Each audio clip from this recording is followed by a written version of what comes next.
many types of bases? 4 different types of bases.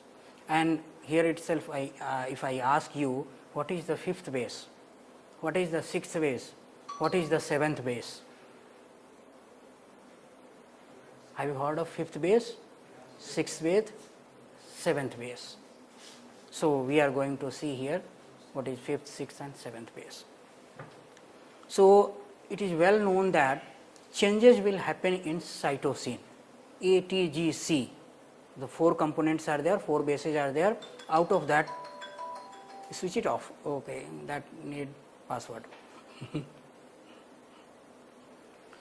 So, A, T, G, C. So, out of that C is going to be changed, modified. Okay. And by normal sequencing you cannot see either what is that modification. Cytosine will be added with methyl group at the 5th carbon position. So, we call it 5-methyl cytosine because the methyl group is added at 5th carbon of cytosine. So, now it is 5th base, not because of addition on 5th carbon, but because 4 is already there, the next one is 5th one. So, 5-methyl cytosine is known as 5th base, and then of course, some more modification will be there. So, hydroxymethyl cytosine. So, depending on the abundance, the more abundant things will be detected or identified or seen first. So, this is more abundant compared to hydroxymethyl cytosine. So, methyl cytosine can be seen if you just example, if you go around, suppose IRI campus is the genome, if you go around you will meet maybe 5-methyl cytosine or 10 5-methyl cytosine, and only one of them or one you will meet only one hydroxymethyl cytosine. So, abundance is less. So, somebody is going around, he may miss meeting 5-hydroxymethyl cytosine. So, that is what is in the genome. 5-methyl cytosine is more apparent, they can be detected, and that was detected first, followed by hydroxymethyl cytosine, and then of course, now there are other further modification in it, and then not only that, now we are detecting methylation of adenine also, and maybe in the coming future we can see modification in guanine, modification in thymine and so on. So, that is future. So, at present we know methylation of cytosine and methylation of adenine, that is well known, and this sort of changes can be detected only by a special sequencing method that we are going to discuss. And now we find that these sort of changes are always happening during the developmental stage of plant, that is again we are going to see, and particularly during a stressful condition. Okay. And what is the role of these modification? So, during the developmental stage, if we see genome of rice, what is the size of rice genome? About 400 MB. Okay. And how many genes? 35 or somebody say 50,000, take example 50,000 genes. Okay.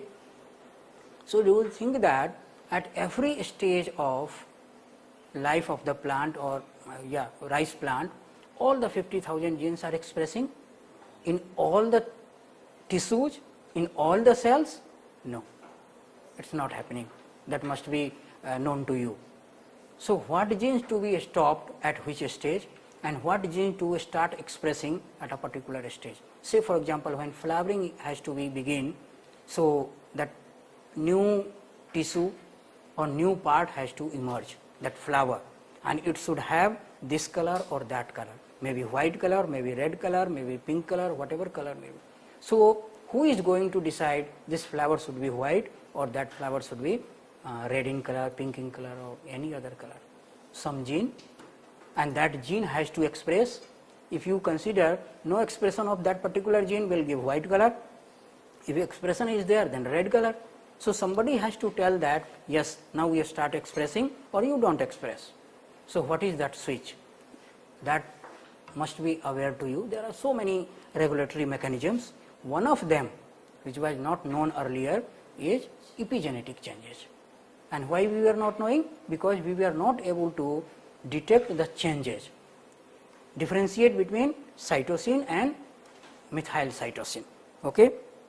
So, with the knowledge of that, our ability to identify those changes, we are knowing it now slowly. Okay? So, at least two type of changes you can see here. You see here that DNA is there wrapped around the histone proteins, octamer histone proteins. Okay? And then I am trying to show you here the changes which can be possible at the DNA level.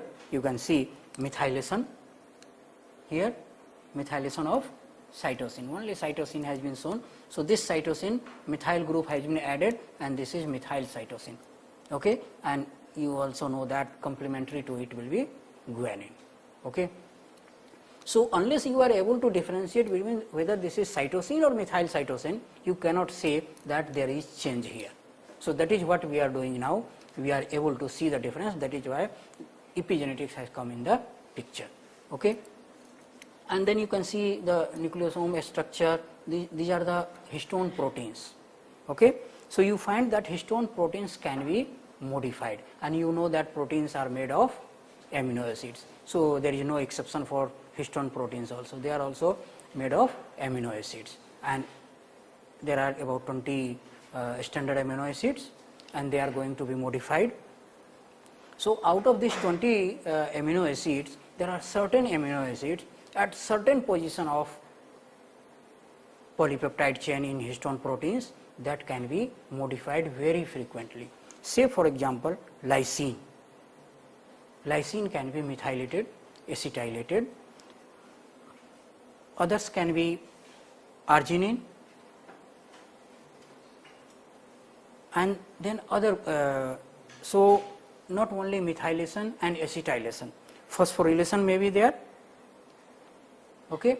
So, different sort of changes at different amino acids, and not only that, methylation can happen single methyl group, addition of single methyl group, 2 methyl group, 3 methyl group at the same lysine. So, Me, Me2, Me3, 3 methyl groups. So, like that. Okay. Say for example, and you also know that there are 4 different types of histone proteins, because octamer, we are not talking about A1. A1 is not the part of this octamer, that is different. Okay. So, we are talking about H2A, H2B, H3 and H4.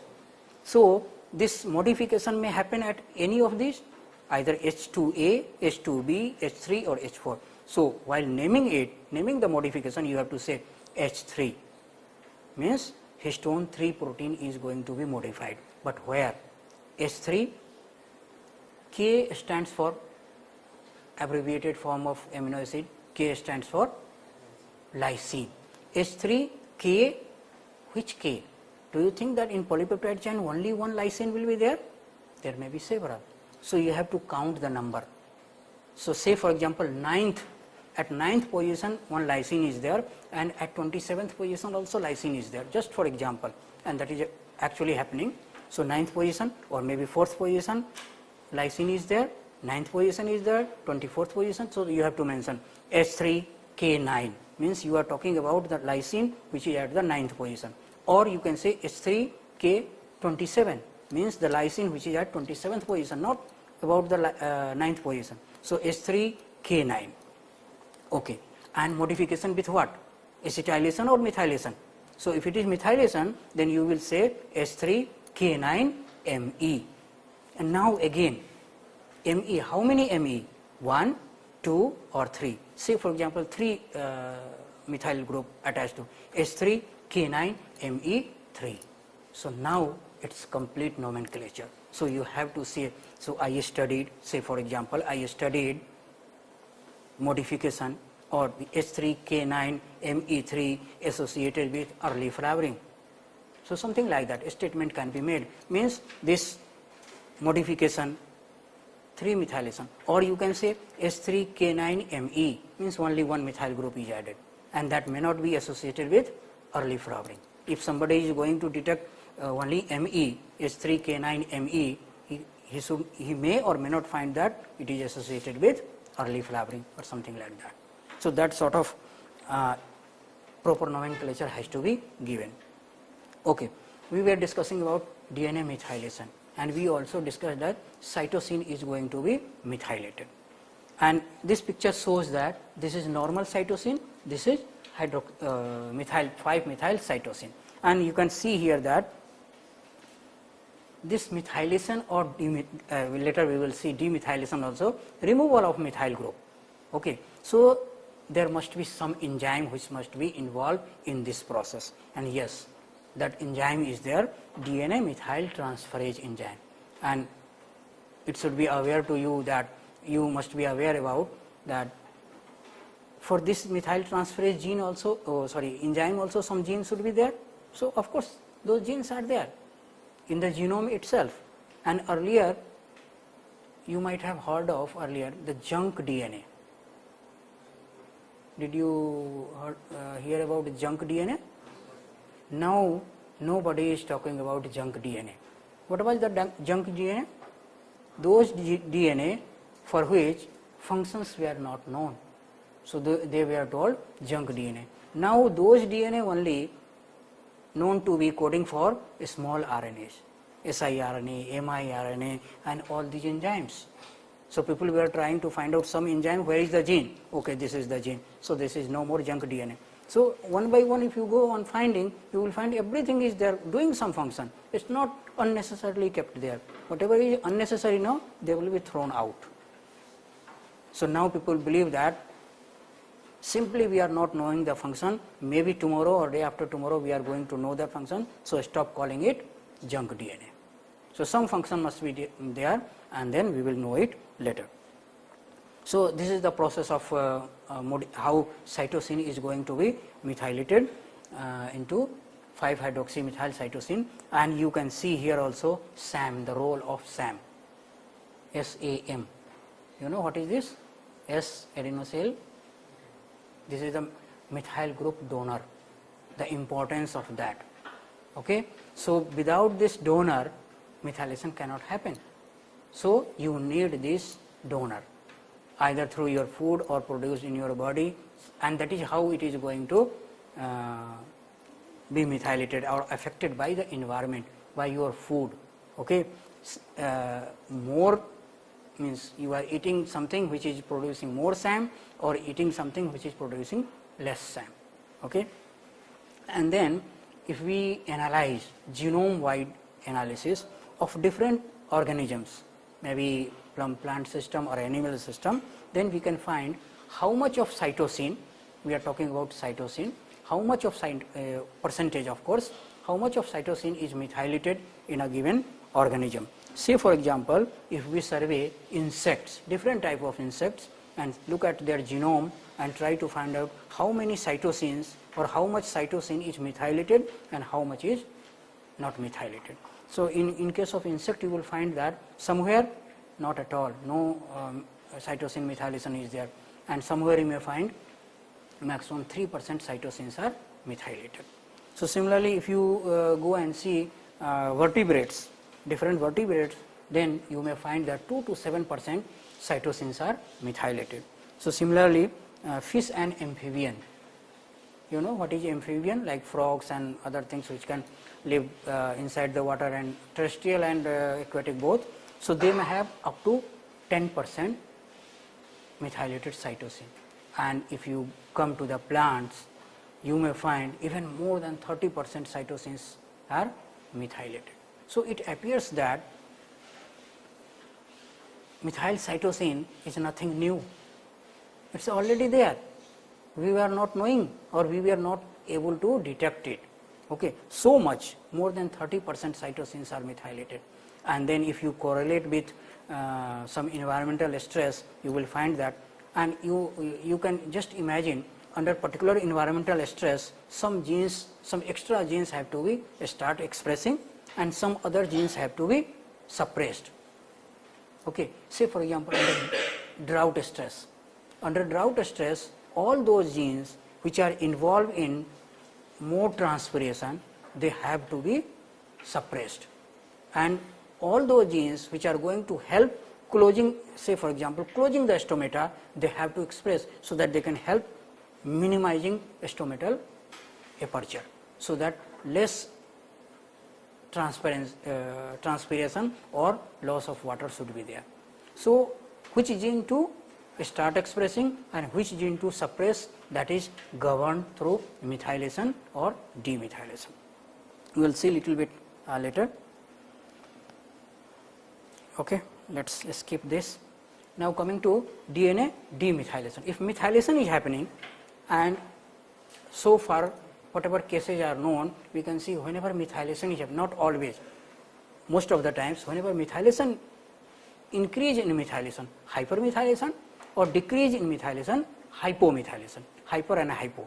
Hyper means increase, hypo means decrease. So hypermethylation, if hypermethylation is happening, then hypo should also be there. So methylation, opposite of it, demethylation. So for demethylation, removal of methyl group. Okay, so there should be some enzyme. So for that also demethylases have been identified. But there are two different ways of demethylation. So that has been differentiated into between active and passive method of methylation. So you must be aware that what is active, what is passive. Passive means there is no involvement of enzyme. Without involvement of enzyme, if methylation is or methyl group is removed from cytosine, then it will be called passive method of methylation. Direct involvement. Of course, some process is happening in biological system, some enzyme will be involved. Say for example, DNA replication. For DNA replication, so many enzymes, so many proteins are involved, but they are not directly involved in removal of methyl group from cytosine.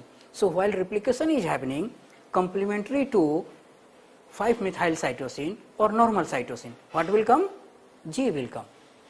And when that G wala strand is going to be replicated, normal C will come, not the methyl C, normal C will come. So that is at the place of methyl cytosine, now normal cytosine after 1 or 2 rounds of replication. So that is why how that removal of methyl cytosine. That is why we say it passive method of demethylation. So active method of demethylation means demethylase enzyme is directly involved and it is going to remove the methyl group. Okay. So this is called active method of demethylation, and you can look at this picture. This is normal cytosine. Okay. So cytosine is getting changed into methyl cytosine, and this we have seen this process. Okay. So now let us see the complete cycle, what may happen. Cytosine may get converted into uracil. How? Because of deamination process. If deamination is happening, then which amino group will be removed? This one. If this is removed, so this is left nothing, this is nothing but uracil. Okay. And have you ever imagined that what are the 4 bases in RNA? Uracil. Thymine is not there. At the place of thymine, uracil is there. Okay. So why uracil is not there in DNA? Why there is a provision of replacement?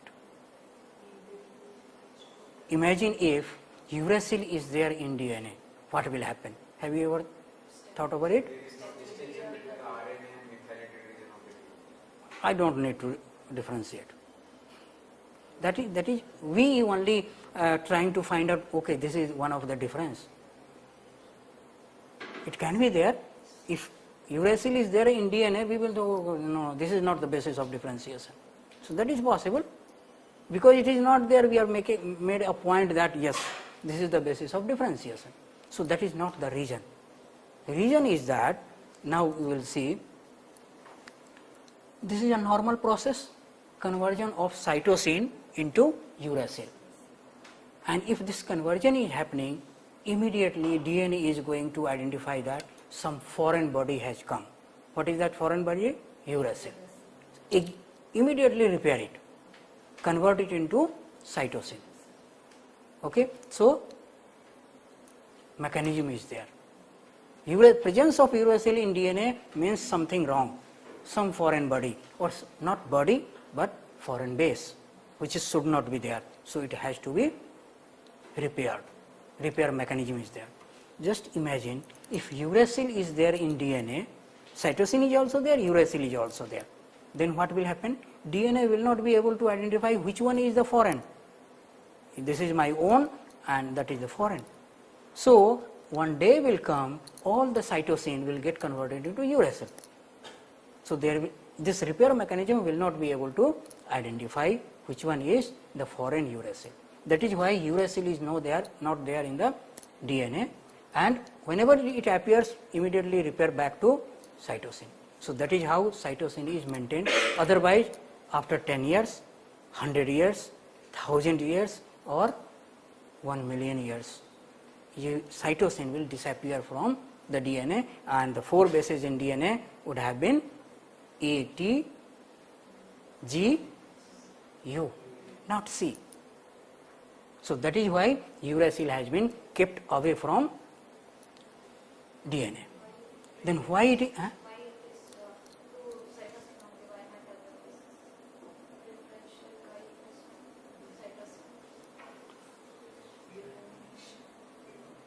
It can be for other bases also, but you have to explain scientifically. We will see that. Let's. I don't think I will go to modification of other bases, or let's clear here itself.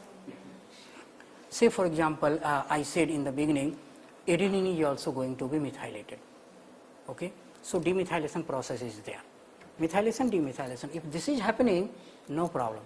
This completely change over the base. So, such change over the base in other cases are not known so far, and may not be there also. That is why this, you see, nature knows everything, but we are trying to learn or know about the nature. So, this has been well set mechanisms, and we are slowly understanding those things. And who means God? If God is there, He was knowing all those things. That is why He made. He thought that okay, let's not put uracil in DNA.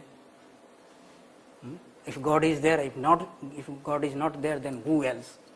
Who might have thought about all these things?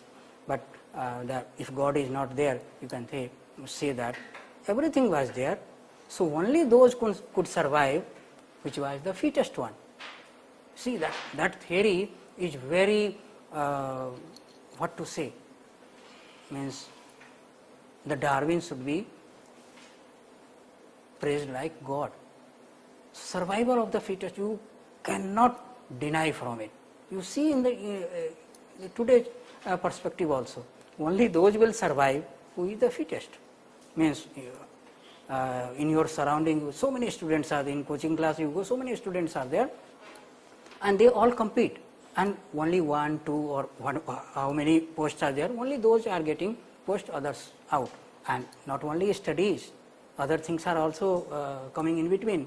Those who are having more money, he can buy that post, or those who are having more money, they can get the admission. So many things are there, but that way he or she is the fittest, with the money or with the approach or with the studies, whatever way it may be. Okay. So similarly, I was talking about 5-hydroxymethylcytosine. This may get further converted into thymine. Okay. So this may happen, but what is the rate of this?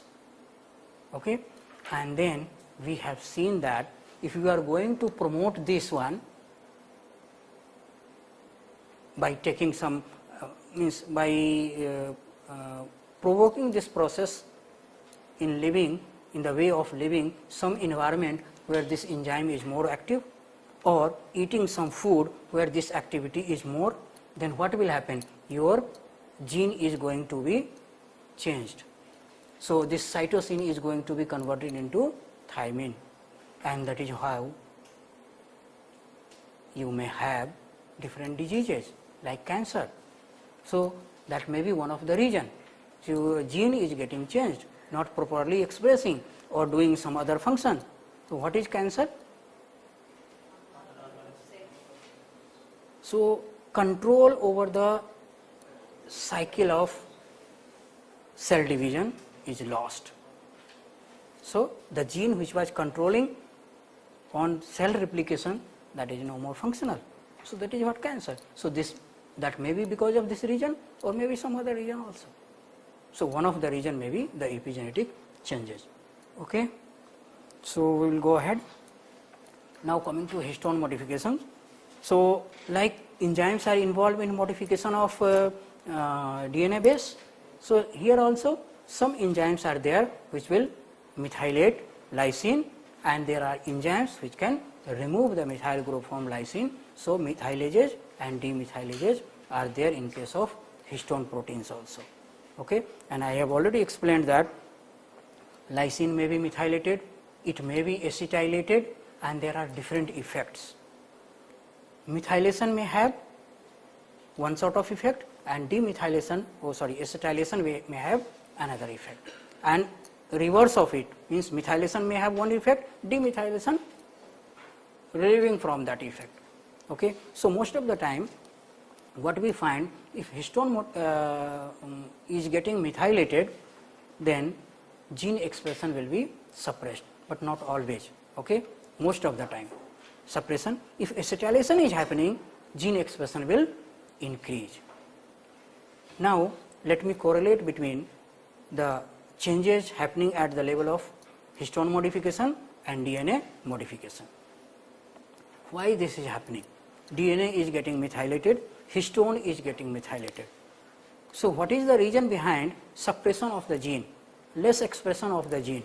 Something should be there, some mechanism should be there, and we know that histone, if this is histone protein, DNA has to wrap around it. Okay. So changes is there in DNA and changes is there in histone proteins, and for expression of the gene, what has to be done? This wrapping has to be unwrapped. Okay. Unwrapped, then this will be transcribed and then again wrapping. So now it's not being transcribed. Whenever transcription has to be happen, this has to be unwrapped, then transcription. So wrapping and unwrapping. Unwrapping is involved in expression of the gene. So histone modification and DNA modification, not allowing to unwrap the DNA. If no unwrapping is there, somebody is stopping unwrapping, then expression will be stopped. So that is how it is affecting. So one possible way of repressing gene expression. Okay. There must be a different combination. Lysine methylated with single, with double, triple, on acetylation, and then phosphorylation, ubiquitination. So many things may happen, and they may have different action, different function. They may affect differentially expression of the gene. You can see here chromosome, then opened up, further opened up, and then opened up in this way, and then it is going to be, this portion is going to be transcribed. So what I am trying to explain here is condensation and decondensation, okay, of the chromosome. So that is very, very important. So this condensation and decondensation is very important for cell division, before cell division means DNA replication, and not only for replication, for transcription also the portion has to be uncondensed or opened up. Okay. Let's see.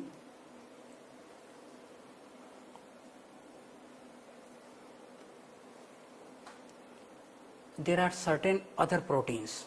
Okay. See, for example, this protein. Okay. And you can see this protein is holding two modified amino acids. Say, for example, these are two lysines. Okay. And then histone proteins, no? The amino acid of histone proteins at the tail position. Okay. At the tail position, lysine or some other amino acid are going to be modified, mostly at the tail position, at the end position, okay, which is protruding out. So this is protruding out, and a methyl group has been attached, and this protein is going to bind at both the place. So it will not allow to open up. Unwrapping will not be allowed because of this, and that is how DNA is not going to be expressed. So, that sort of mechanism may also be there. Okay. Now, you see, this is something involved to make the DNA accessible for RNA polymerase. For transcription, RNA polymerase is needed. So, this ensures that this portion is free, open up for binding of RNA polymerase. So, this will push this side and it will make a strand where RNA polymerase can come and bind and start transcription. If there is no binding site for RNA polymerase, there is no way transcription can start. Okay. So, there is a role of this particular protein. And do you think that this will go and bind anywhere else? This must have some binding site at the in between, that linker DNA. Okay. It will bind and linker DNA and then will push nucleosome away, so that the strand should be opened up, which place where RNA polymerase can bind. Once that place is open, RNA polymerase will bind and then transcription will start. So, it is going to help making the binding site of RNA polymerase or some other proteins. Not only RNA polymerase is responsible for transcription process, but there are so many other proteins involved in it. So, these things are going to make the place available, and that is what is called RBP, ribosome RNA binding proteins. So, there is no site available for RNA binding proteins, they will not bind, and of course, they must have some function. If it is RNA polymerase is also RBP, because RNA polymerase is not RNA, it is protein. Okay. Then the third component which was there in the picture, we have so far we have talked about DNA modification, histone modification. The third component, and very important component, but given very less importance so far. In future we do not know, future this is going to be the major player, and how, that is what we are going to discuss. So, today I am not discussing each and every aspect of it, little bit only, just to create interest in you for epigenetics. Okay. So, non-coding RNA, and that is why I brought into the picture coding and non-coding RNA. So, these RNA is not coding for any protein, they have some function, and what are the function, that is what we are going to see. They are very small in nature, means less than 300 base pair, and actually I am going to talk about siRNA, a small interfering RNA, and they are about 25 base pair long, that is all, not more than that. Okay. And you know that RNA is binding at the site where it finds complementary place at DNA. So, DNA, suppose this is the DNA strand, complementary strand, it has to open up. Okay. And then RNA, maybe siRNA, if it is complementary here, it will bind here. Okay. If it is complementary here, it will bind here. So, it will try to find out its complementary site, and wherever complementary site is there, it will bind there. Okay. So, what is the function of siRNA in epigenetics? Okay. You know that genome is very long, and there are so many cytosine in the genome, and a particular cytosine has to be methylated, so that the gene expression should be brought down. Okay. So, which cytosine, which gene to be silenced, and among out of that gene there are so many cytosine, which cytosine to be methylated? Who will decide or who will dictate it? This is siRNA. Okay. So, siRNA goes and bind to that place, and it is not going alone. This siRNA is attached with the methyl transferase enzyme. So, the role of this siRNA is recruitment. recruitment of the enzyme. So, enzyme bound with siRNA, wherever siRNA finds complementary strand, it will bind there, and then methyl transferase will start doing its job. What is the job? Methylation of cytosine, it will methylate. So, maybe some other siRNA for other sites. So, like that. So, maybe in a gene 5 or 6 cytosines to be methylated. So, 2 cytosines all together. So, single siRNA will take that enzyme there, and the single enzyme will do methylation of both the cytosine. So, at third place, fourth place, on different siRNA, different enzyme will go and do the methylation, it will come back, and then the expression of that gene is stopped. So, that is the role of this siRNA. And why it is so important? It is important because after learning all these things, after learning genetics, what we have started doing? Transgenics. This is the function of this gene. So, either introduce that gene or suppress this gene. Suppress this gene by using earlier antisense technology, and currently we can say before that in between RNAi was there. Now we are focusing on editing, genome editing or gene editing. So, once we identify a particular point to be edited, we are doing that. So, that is what we are trying to learn, which point to be epigenetically engineered. So, once we find that okay, this is the site which need to be more hypermethylation should be there here, or this is already hypermethylated, if we hypomethylate it, gene expression will increase what we want. Okay? So, how to remove the methylation? Who will go and remove the methylation? Demethylases. But in the genome, how to say that only this site should be demethylated? So, therefore, for that place we will synthesize artificial siRNA, and we will put that, so that demethylation will come, bind to it, and that siRNA will go and bind there along with the enzyme. So, that site will be demethylated and gene expression will increase. So, that way we are going. That is why this is going to be very, very important once we know that which site to be manipulated. Okay? So, this will be playing very important role in future. Let us come hurriedly to techniques. Okay? This methylated cytosine, modified histone proteins, they must already be there in the nature. We were not able to detect it. Now we know at least some of the techniques by which we can know what are the techniques which can be applied for knowing the epigenetic changes. So, many of you must have heard all these techniques, but some modifications are there. So, methylation sensitive restriction enzymes. You must have used, or maybe in future you will use restriction enzymes. I am not going to tell much about restriction enzymes, but I would like to mention here that there are certain restriction enzymes which cannot cut the DNA if cytosine is there in the recognition site and that particular cytosine is methylated. Okay? And at the same place, there are two different types of enzyme having same recognition site, and what are they called?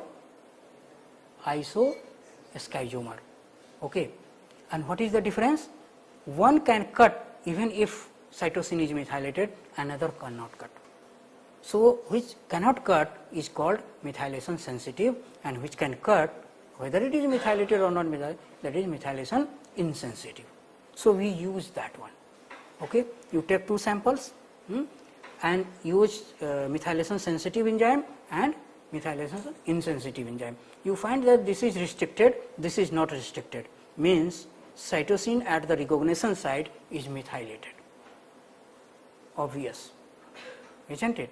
But do you think that it will be very easy in case of the genome? So many sites will be there, and which one is methylated, which one is not methylated? Very difficult. You can see, comparatively. You cut all the sites, you cut all the sites, maybe less here, more here. So you can say here methylation is more, here methylation is less, comparative statement only. But you want what? Exact location, which position methylation, or at this position methylation is there or not. For that you have to do or use some other technique. So similar another AFLP you must have heard. So here we are going to introduce modification of AFLP, that is MSAP. Methylation sensitive enzyme is used, and AP means not AFLP but another name of AFLP, arbitrarily primed PCR, okay, MSAP. So again we are going to run gel like AFLP, but instead of using any enzyme we are going to use two enzymes which are isoschizomers, and they are, one is methylation sensitive, another is methylation insensitive, and you run the profile and see the difference, and by the difference you have to judge where methylation is more, where methylation is less. But again you cannot, or what you can do, you can see this band is giving different pattern. So clone that band from here, clone that band from here and sequence it, and then you can know, okay, there is difference. But how many bands you are going to cut and do that, and whole genome is not there, okay. So at least one or two sites you can know, okay, this side methylation is there or not, but you cannot say the whole story of the whole genome. So little bit advancement is there, okay. So one similar process, PCR, you must, all of you must be knowing PCR. So I am introducing here CHOP PCR. What do you mean by chopping? You must be doing in your kitchen chopping every day, means cutting something, isn't it? So here also you cut the DNA, use restriction enzyme, and again because we are talking about modification, so methylation sensitive and methylation insensitive enzyme, and if chopping is there, and or from both the side you design the primer, okay. So PCR product you will get if chopping is not there, fragment is intact, then only amplification. If chopping is there, means you will not get the amplification product. So use the methylation sensitive enzyme. You want to know in this gene at this particular site methylation is there or not. So see the site and look for the enzyme methylation sensitive or insensitive which is cutting at that place. So whenever you use methylation sensitive enzyme, amplification should be there. Because methylation sensitive is not going to, this fragment is intact, amplification. Methylation insensitive enzyme, even if methylation is there, cutting will be there and you will not get amplification because template is not there, it has cut in between, so no amplification product. So by the amplification product you can say at this particular site methylation is there or not, okay. Then luciferase based sensor technique. So you can see in the picture these two sites are methylated, whether they are methylated or not, this luciferase enzyme or of course antibody is bind. So antibody will bind to this particular methylated cytosine, and this is going to luciferase activity glow, okay. So again this sort of site may not be only one in the genome, so many. So again you can compare, simply compare, this genome is more methylated, this genome is less methylated. Or if you grow under drought stress, the same rice plant, drought stress, methylation increases or methylation decreases. Normal condition we will have to compare. Normal condition, if under drought stress, methylation is increasing or maybe decreasing, whatever. So you can compare. So these are all comparative, okay. So this is about CHOP PCR, what I explained, okay. Now I want to see in the whole genome or in the gene itself, say for example 1 kb gene, and 1 kb gene may have how many cytosine? Anybody can guess? Just guesswork. Guesswork means theoretical, not practically. Theoretically at least 250 cytosine should be there, and they may not be in a stretch. C, 250 C altogether. There will be a spread. So, at which position cytosine is methylated and which position cytosine is not methylated. I want to know each and every base position, means status of each and every cytosine. So, for that you have to go for bisulfite modification. Okay. So, what is bisulfite modification and then sequencing? Bisulfite modification followed by sequencing. So, that technology is known as bisulfite sequencing. Okay. So, what is happening in bisulfite sequence modification? So, the picture we saw now, cytosine is going to be deaminated and deamination results into uracil. Okay. So, now uracil is there in DNA, and if you go for next round of PCR amplification, so at the place of uracil complementary will be T, thymine will come. Okay. So, after 2, 3, 4, 5 or maybe several rounds of PCR, you will find that cytosine is replaced by uracil, not uracil. The PCR it has become thymine. So, cytosine is replaced by thymine. Okay. And then one thing I should say I forget to mention or let you know that in this modification process only normal cytosine which is not methylated will be converted into uracil. Those cytosine which are methylated will not be converted. So, that is the main point. Methylated cytosine will not be converted, only normal cytosine will be converted. Okay. So, wherever, and then after you see this is different treatments. Actually, we were doing salt tolerance or effect of salt in different genotypes, and then shoot and root, what is happening, whether methylation is happening or demethylation is happening, what is happening. So, we sequenced the gene sequence from all the treatment. So, these are all that sequences, and this is the reference sequence. Reference sequence means without bisulfite treatment. For we isolated genomic DNA and gave the bisulfite treatment, so that methylated cytosine will remain cytosine, unmethylated cytosine will convert into thymine, of course after PCR treatment. So, after doing all those treatment, to clone the gene and send it for sequencing. So, you will get this type of sequencing. Instead of C, normal C, you will get T. So, now you compare with normal sequence, means the sequence you have got without bisulfite treatment, that is reference sequence. So, what you will find here, you can see here, what do you find here? This C is in the reference sequence, but here in all cases T is there.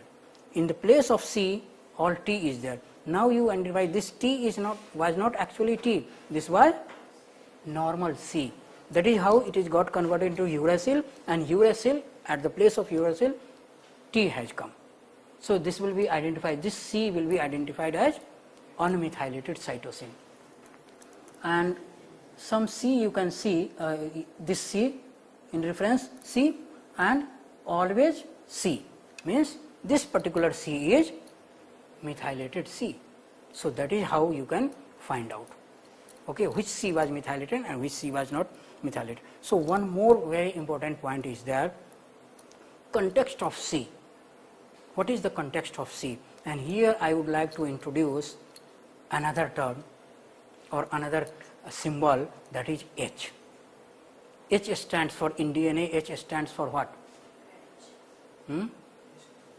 Like A, T, G, C. Only 4 alphabets are there in DNA. Nucleic acid, we can say, nucleic acid, in the language of nucleic acid, how many alphabets are there? 4. In the language of protein, how many alphabets are there? 20. Okay. And in language of English, how many alphabets are there? 26, that you already know. So, H means what? H means what? H means any base except G. It may be A, it may be T, it may be C. Okay. So, H means either A, C or T, but not the G. So, let us make the context. So, context is, there are 3 contexts. CG context means wherever C is there, if next G is there, and you must be knowing that this methylation and demethylation are well known from the beginning itself. CG sites are C at the CG sites are more methylated, and another context is CHH, CHG. So these are three different contexts that also you have to know. And let me tell you one more thing. This CG methylation is well known in case of animal and plant system, but less in plant system. And CHH and CHG methylation has been well known in case of retrotransposons. Okay. So now we find that in plants, like retrotransposon plants are more, and then in plant gene, methylation at CHG and CHH site becoming very common. Okay. So let's go ahead about role of DNA methylation in plants. Okay. And as mentioned earlier, this is not being functional at particular stage or particular time. It is all throughout the life of the plant or the organism. This is going to happen. Okay. So this appears because the gene has to be expressed or suppressed always. So either during the developmental stage or during the environmental stage, any sort of environmental stage. So that is going to play very important role. Say for example, some of the roles, very few, 3/4, not more than that. Genome stability. You know the transposons. What transposons are also known as jumping gene. They will be jumping. Say for example, if some boy, means kid, is coming in the class, and if you give him free hands, then what he will do? He will jump on this bench, he will jump on here. So that class will be disturbed. So that is what jumping gene is doing. If jumping gene starts jumping without any control, the genome integrity or stability will be lost. So that transposon has to be kept under control. Only few of them, you will start jumping, like 10 kids are there, you will ask only one kid at a time will jump, we can tolerate, not more than that. So like that, whether one transposon should jump, others should be kept silent. So how to keep them silent? Because of methylation. Most of the transposons are silenced because of methylation. Heavy methylation, they will not jump, means their enzymes will not be active. They cannot produce their enzymes, so they cannot jump. You know that the jumping is cutting from this place or replicating, being at this place, moving to another place, like that. So genome stability is controlled by epigenetic changes. Genome imprinting. You know what is imprinting? I will take example of endosperm. Okay, and you know that there are 3 genomes in the endosperm. 2 genomes from female parent and 1 genome from male parent. Okay, and only one of them, or maybe 2, maximum 2 of them, has to express. The third one has to be silenced. Okay. So if expression is happening of the genome of mother parent, female parent, then that is called imprinting of the gene of which genome? Female or mother. And if male genome has to express, then male imprinting. Female or male imprinting. The genome which is going to, genome means set of gene which is going to express is called that imprinting. Okay. So how other genome that which has not to be expressed will be silenced? Because of methylation. More methylation, that will be silenced. Other means, suppose female imprinting is there, so all the genes in the female genome, they will be expressed very usually, and male genes from male parent will be heavily methylated, so that it will not express. Okay. Then you must be being science student, you must be at least little bit knowing about the paramutations. What is paramutation? Generally what we see in the genetics, every gene is having 2 alleles, okay, and they are not going to affect each other. but some genes are there, one allele is affecting expression of another allele. So, that is very rare thing. That is why it was not the normal gene, and that was not the normal condition. So, this was called because of paramutation. And what is there behind, way back some 50 years back, people were not knowing what may be the reason. Okay. So, now it is known that nothing is there but epigenetic changes governing this or causing this paramutations. Adaptation to the environmental stress. Under particular environmental stress, you need some gene to express, some other gene to suppress. I gave you example of in case of rice under drought stress. Drought stress is there, and that rice plant is opening stomata like normal. So, all the water, whatever little bit water is there, that all will evaporate. So, what is the requirement?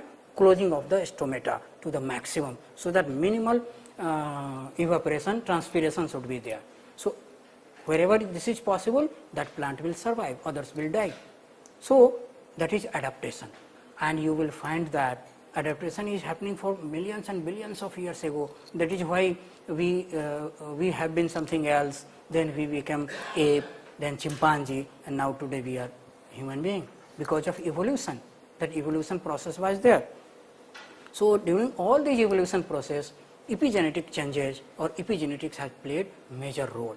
That is what we are, in future we will be able to understand in a better way, and we can shape our life also, either through epigenetics or under epigenetic engineering or manipulation, we can say. Okay? And then tissue specific expression of gene. You know that there are genes which has to express in leaf tissues, but it has not to express in the flower tissue. The genes which are expressing in leaf tissue must not, means the gene which is responsible for photosynthesis must not express in red color plant.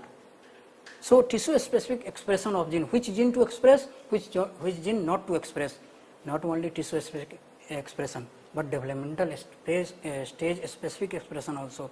The tissue which the cell genes which are expressing at seedling stage need not to express at reproductive stage. So, all this sort of expression means switching on or switching off the gene is controlled through epigenetic changes. Now, let us see a little bit about how it can be used for crop improvement. Okay. So, for crop improvement, what we have been searching in case of genetics, variations, and that was called genetic variations.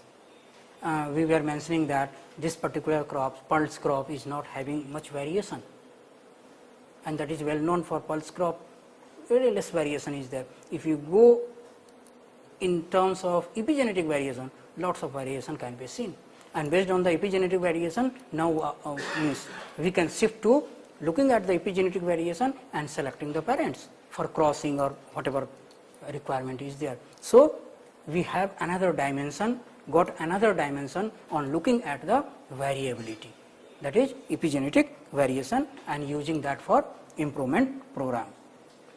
So, you must also be knowing heterosis and hybrid vigor. Okay. So, these are also going to be play very important role. So, for making hybrid plants, we have been selecting male parent and female parents, and the contrasting, most contrasting. So, you can see at the epigenetic level also, and you can genetically very much contrasting and epigenetically also very much contrasting, and it has been proved and seen that the F1, parent 1 and parent 2 inbred lines, two inbred lines which are crossed, and then F1 or hybrid is produced. If you see the level of epigenetic variation, you will find that there is mixing of suppose site A in this parent and site A in this parent, this is a less epigenetically maybe hypermethylated, this is hypomethylated. So, suitable candidate for making hybrid. So, in hybrid you will see that there is a dispersal of that methylation, and because not only at one gene, so the whole genome, and because of that variation, lot of variation. So, this gene is functional, this is not functional, and you will find that F1 is performing better than the parents. So, that is what is hybrid. Okay. And then imprinting, we can utilize imprinting and just see that what is the problem right now. Problem with hybrid, the next generation again you have to cross and then produce the gene F1, again next generation again you have to produce F1. If we can use imprinting and this epigenetic hybrid, you can fix the hybrid. Say for example apomixis. What is happening in apomixis? Mixing is not there of male and female parent. Okay, and then it is now also known that apomixis is controlled through epigenetics. So, F1 hybrid with apomixis fixed, hybrid vigor is fixed and you can grow for several generations, theoretically forever. No need to produce F1 again and again. Then transgene silencing. So far we have been focusing on generation of transgenic plants, but what is happening in T1 gene is expressing well, T2 very good, T3 very good, T4 no expression of the gene. So, what might be happening? The region behind all these things were more than one copy of the gene. So, they are making antisense and suppressing the gene. So, somewhere only one copy is there, even then it is silenced. So, later on with the knowledge of epigenetics, we found that epigenetic changes are happening. So, now the era is that once you are going to transfer the gene, you not only you have to see the genome, or you have to see the epigenetic environment, the place where your gene, foreign gene is going, whether that will stay unmethylated for expression or it will recognized as foreign gene and it will be methylated, suppressed, like what was happening in other system. So, that may happen. So, you have to provide the environment where the gene will be expressing well. So, you have to see the epigenetic changes or epigenetic environment where you want to introduce the gene. So, before you transfer your gene, you have to consider all these things. Otherwise, after one generation, 2, 3 or 4 or 5 generations, the gene will be suppressed and all maybe 5, 7, 6 or 10 years of your efforts will be going in vain, of no use. So, that those things has to be taken care, otherwise your development of transgenic efforts will be useless. Okay. So, I will stop here, and if you have any further clarification question. So, this was very hectic, but I think I have not delivered more than 10% of the epigenetics. Okay. So, it needs one trimester to cover most of the things, okay, and every day at least one class. So, little bit just introduce to the topic, nothing else. Any other query?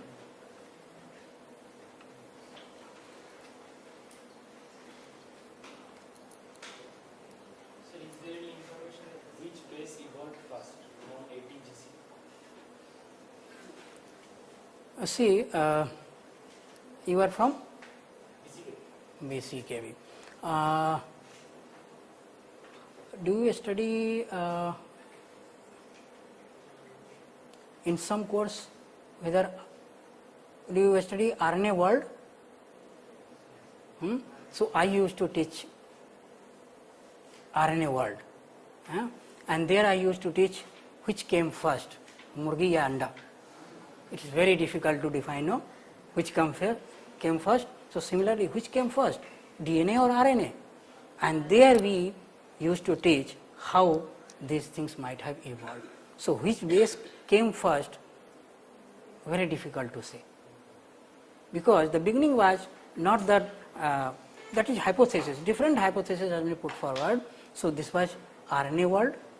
Of course, we believe that RNA might have come first, but if you go on discussing on it, you will find that even before RNA something else was there, and which get converted into RNA, because RNA ribozyme, you must be knowing, RNA is having ribosomal activity, enzymatic activity as well as carrying the genetic information. Later on those activity was catalytic activity was given to protein, and information activity was given to DNA. So like that it evolved. So it will be very difficult to say which base came first. Okay. How do we detect sound content in food? Sound content, SAM content. Okay, there in biochemistry there are protocols based on that enzyme activities. So you have to select the enzyme or reaction where SAM is playing role, and then you have to do comparison with the standard. So with the standard you can compare. If this standard will be there, you have to make a plot, standard graph, and then you can compare in this SAM is more or in this it is less. So comparative statement, like any other things, no, protein content and other content. Of course, it's not protein content estimation is not based on the enzyme activity, but that is something which source of methyl group. So some enzyme activity requires source of methyl group, and then it can be estimated. And if at all we want to develop a variety by using epigenetic variations, for how many generations it would be inherited? Okay. So before going into that, let me tell you one more thing. Say for example 100 changes are happening, epigenetic changes are happening. So out of that 100 epigenetic changes, we have to find out how many of them are heritable. So roughly we can say only 30%. So say for example drought stress is given and 100 changes are happening. Just for example 100 changes. If you water the plant, then 70 changes will disappear. Only 30, approximately 30 will remain there.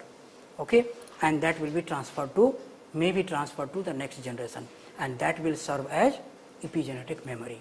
So that plant will be ready with this 30 modification. Again, if again stress is coming, immediately it will respond. So that is the part of epigenetic memory or memory. Memory is also means epigenetics are also contributing in memory. So not only those things what we have studied, memory also, and that is called epigenetic memory. And there are other way of keeping memory also, but epigenetics is also one of the players.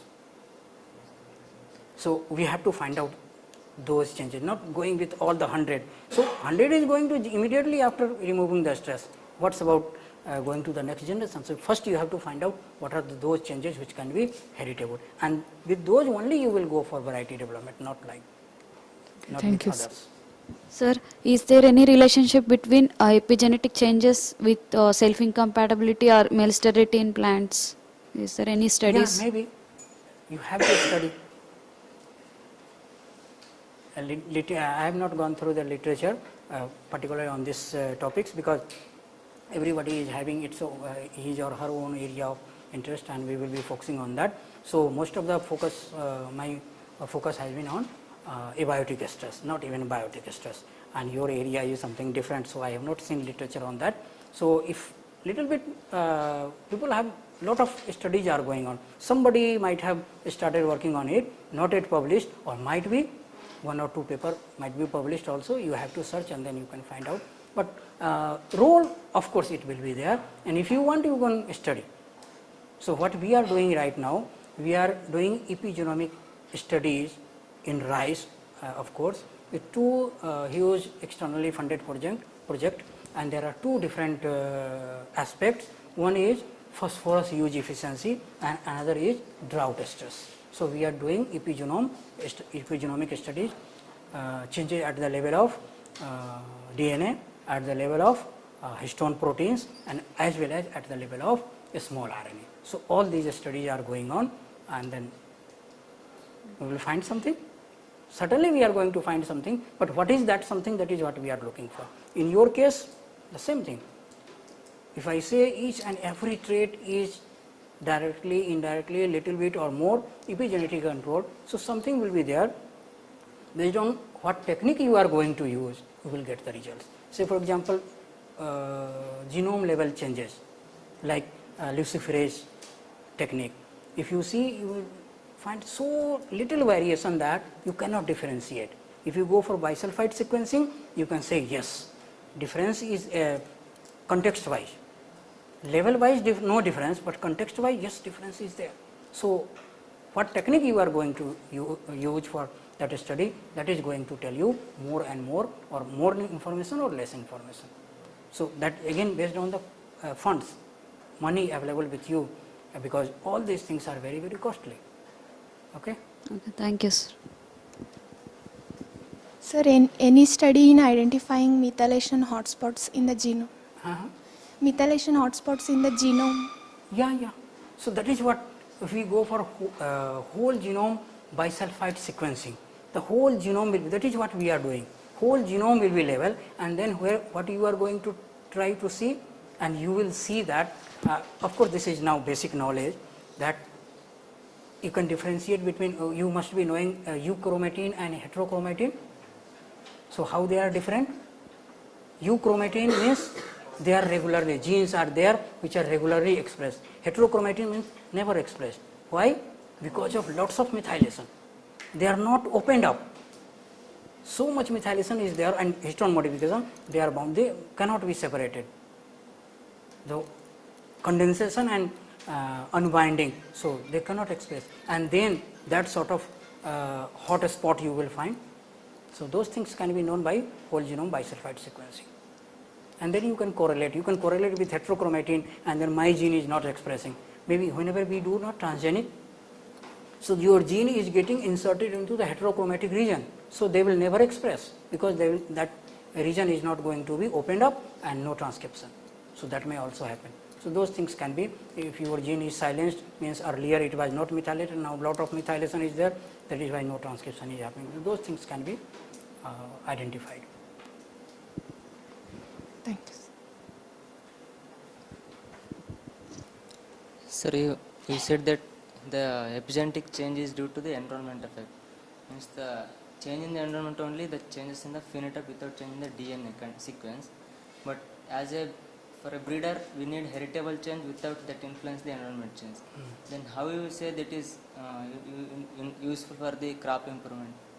Means that. So, heritable change means you have to see over 2, 3, 4, 5, 6 generation.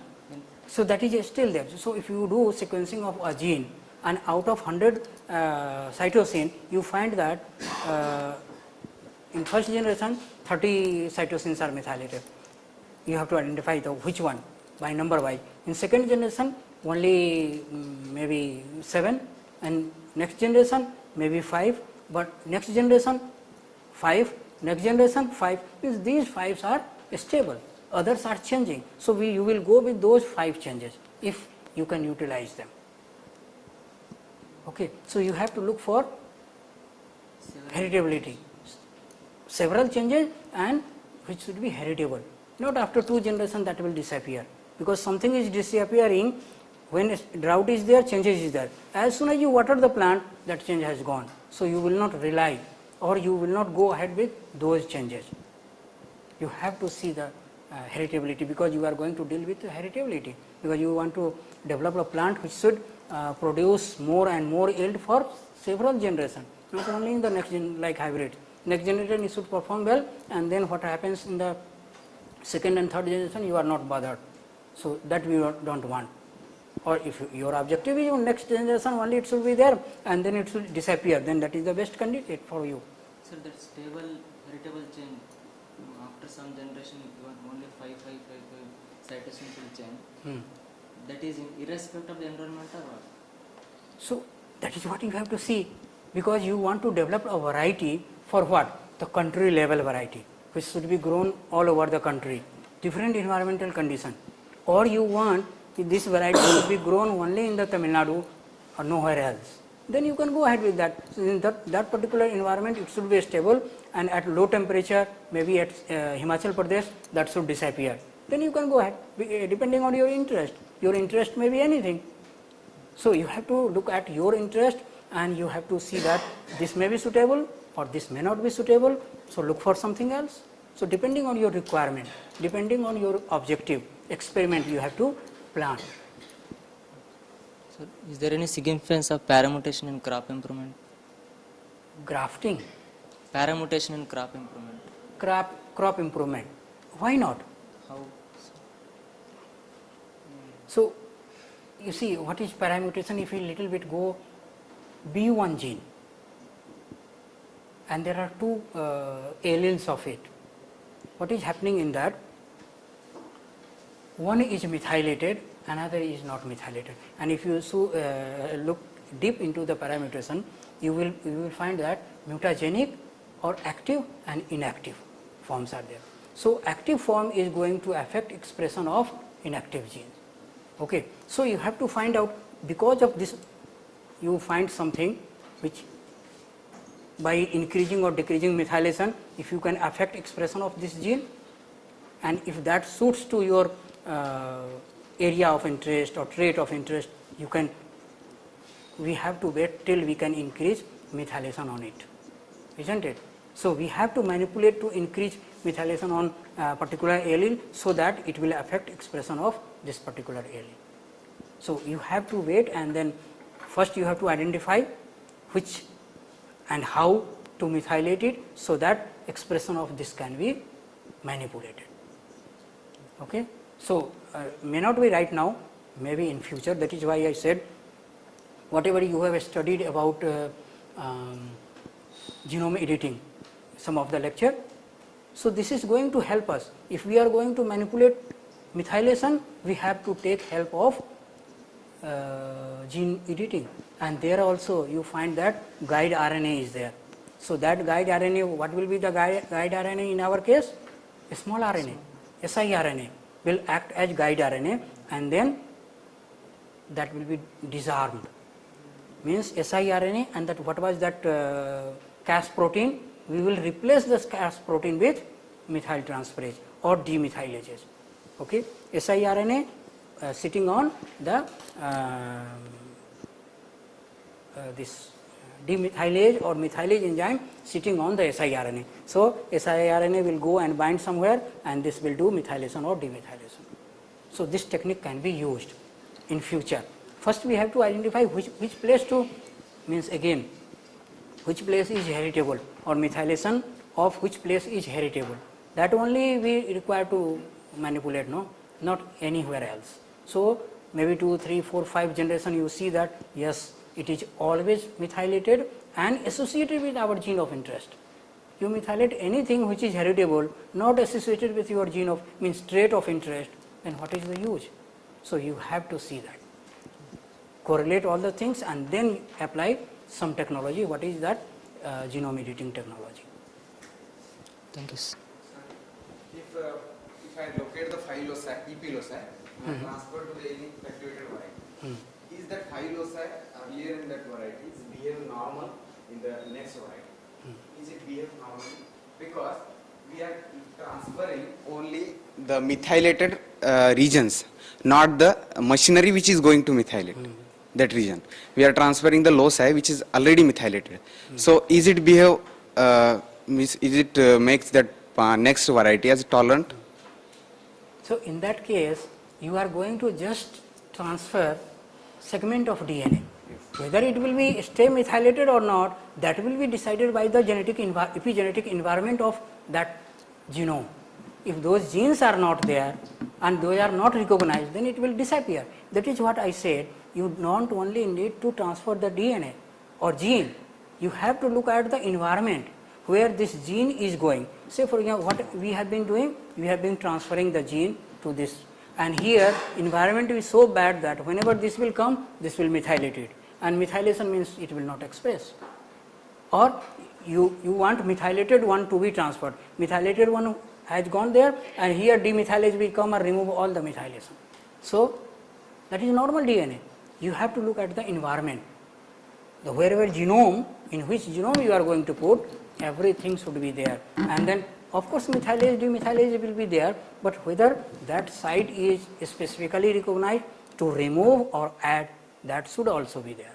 So you have to consider all those things, and in future that will be given more importance. So that is why we are gathering more and more information, and that is why I said we are still at the infancy. We have to, infants means he or she has to learn a lot up to at least up to 25 years. If that guy is 5 years old, so 20 more years old he or she is going to learn so many things, and then only something will be done.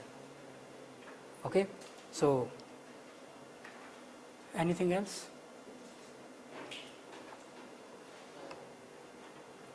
Friends, if no more questions, then I would like to thank Dr. Suresh Kumar sir for his excellent and lucid presentation on most evolving topic, that is epigenomics.